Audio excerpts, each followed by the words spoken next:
Welcome to Vikas classes. आज हम आपको बताने वाले हैं सर्किल से रिलेटेड कुछ कॉन्सेप्ट के बारे में, साथ ही साथ इससे रिलेटेड क्वेश्चन भी बताएंगे। देखिए, जैसे ये सर्किल है, ये एक सर्किल है, जो बाउंड्री होती है इसे बोलते हैं सरकमफ्रेंस, यानी परिधि बोलते हैं। और ये बीच वाला जो मिडिल पॉइंट होता है, मध्य वाला बिंदु, इसे बोलते हैं सेंटर ऑफ सर्किल, वृत्त का केंद्र, इसे बोलते हैं केंद्र। यानी जो ओ है वो केंद्र है, सेंटर है। और ये ओ ए है, यानी केंद्र से ये परिधि तक की दूरी को बोलते हैं त्रिज्या, मीन्स रेडियस बोलते हैं, जिसको आर से डिनोट करते हैं। और जो बी सी है उसे क्या बोलते हैं? उसे बोलते हैं जीवा, कॉर्ड बोलते हैं, कॉर्ड। और ये जो पी क्यू है, ये क्या है? ये टेंजेंट है। टेंजेंट मीन्स स्पर्श रेखा है। स्पर्श रेखा वो रेखा होती है जो सर्किल पर किसी एक बिंदु से टच करती हुई लाइन जाए, उसे बोलते हैं वृत्त की स्पर्श रेखा, यानी टेंजेंट। और आर जो है वो टेंजेंशियल पॉइंट है, स्पर्शीय बिंदु है। अब जैसे कि अगर जो इस पर कोई अगर कुछ छोटा सा हिस्सा इसका काट लिया जाए, जैसे मान लो ये आर्क काट लिया एम और एन, तो इसको ऐसे एम एन आर्क लिखेंगे। इसे क्या बोलते हैं? आर्क, यानी चाप। चाप क्या होता है? एक परिधि, एक वृत्त का हिस्सा होता है। अब बात करते हैं त्रिज्य खंड क्या होता है। अगर एक सर्किल है, सर्किल के दो रेडियस से और एक चाप द्वारा जो घिरी आकृति है, उसका जो क्षेत्र, ये पूरा क्षेत्र जो होता है, ये एरिया, इसे बोलते हैं त्रिज्य खंड। त्रिज्य खंड, सेक्टर बोलते हैं।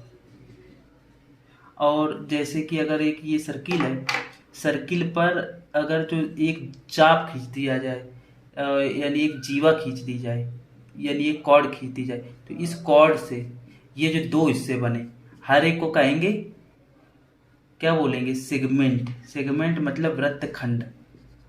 वृत्त खंड कहेंगे। छोटे वाले को माइनर सेगमेंट, बड़े वाले को मेजर सेगमेंट, यानी लघु वृत्त खंड और दीर्घ वृत्त खंड कहते हैं।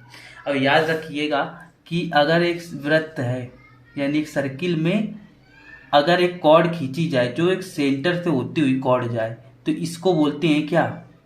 इसको बोलते हैं व्यास। व्यास बोलते हैं इसको, व्यास बोलेंगे। यानी सेंटर से होके जाएगी। अगर ये ए बी एक ये कॉर्ड है, यानी हम कह सकते हैं कि जो व्यास है, डायमीटर है, वो सर्किल की लॉन्गेस्ट कॉर्ड होती है, यानी अधिकतम लंबाई वाली जीवा होती है, जो सर्किल को दो बराबर हिस्सों में डिवाइड करती है। प्रत्येक हिस्से को बोलते हैं अर्धवृत्त। अर्धवृत्त बोलते हैं। तो ये आप याद रखिएगा, सेमी सर्किल बोलते हैं। जैसे कि फर्स्ट पॉइंट है, पहली थ्योरम में केंद्र से जीवा पर डाला गया लंब जीवा को समद्विभाजित करता है। यानी the perpendicular from the centre of circle to other chord bisect the chord. जैसे कि अगर जो ये एक सर्किल है, सर्किल में अगर एक कॉर्ड खींच दी जाए और एक सेंटर से इस पे अगर परपेंडिकुलर ड्रॉप करे, तो इसको दो बराबर हिस्सों में डिवाइड करेगा। और जैसे हमको प्रूफ करना है, तो इसको कैसे प्रूफ करेंगे? तो हम कॉन्स्ट्रक्शन करेंगे कि अगर ये सेंटर रेडिया एक सर्किल है जिसका सेंटर ओ है, तो हम क्या करेंगे? ये एक कॉर्ड ए बी है, तो हम क्या करेंगे? ए को ओ से और बी को ओ से मिलाते हैं, तभी हम क्या कहेंगे? ए ओ बराबर, तब हम दो ट्रायंगल लेंगे। कौन कौन से ट्रायंगल लेंगे? ए ओ, इसको मान लेते हैं ए बी सी, इसको मान लो सी, तो ए ओ सी, और ट्रायंगल कौन से ले लें? ए ओ सी और बी ओ सी, ये दो ट्रायंगल ले लो। अगर ये कांग्रुएंट हो जाएंगे तो प्रूव हो जाएगा। देखिए कैसे, ए ओ बराबर ओ बी, ये हमने आपको बताया हुआ है कांग्रुएंसी कैसे प्रूव करते हैं। तो ये हो गई रेडियस, तो आर इसको लिख देंगे।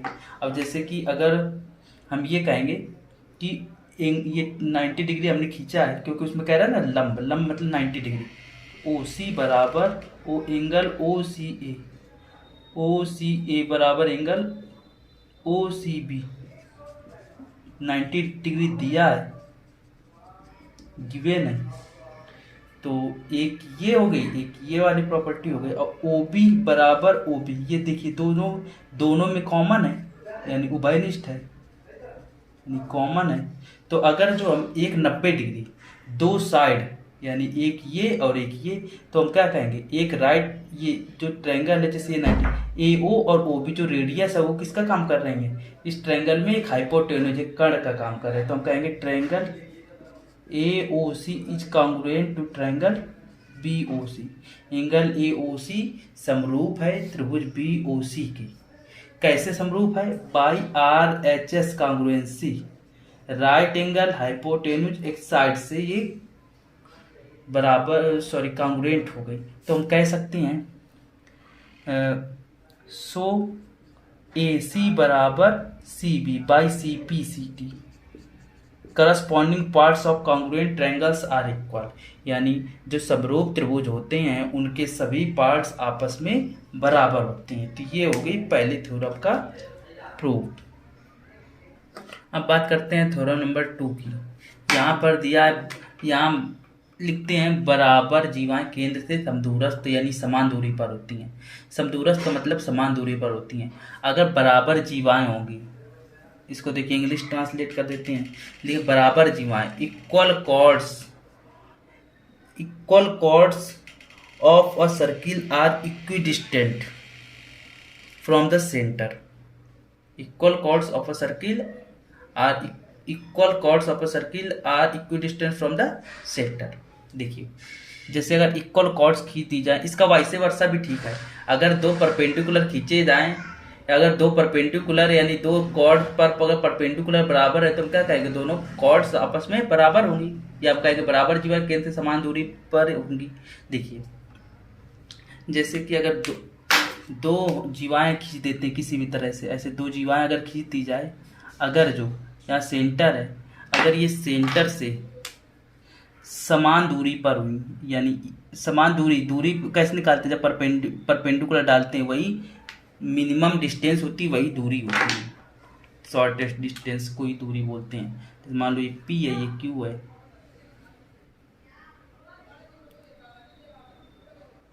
इसका नाम देते हैं Q।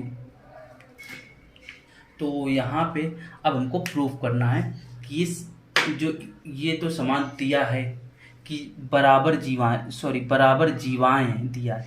मतलब अगर इसको मान लेते हैं ABCD दिया, क्या क्या गया? AB बराबर CD, ये दिया गया है, समान दूरी पर होंगी, ठीक है।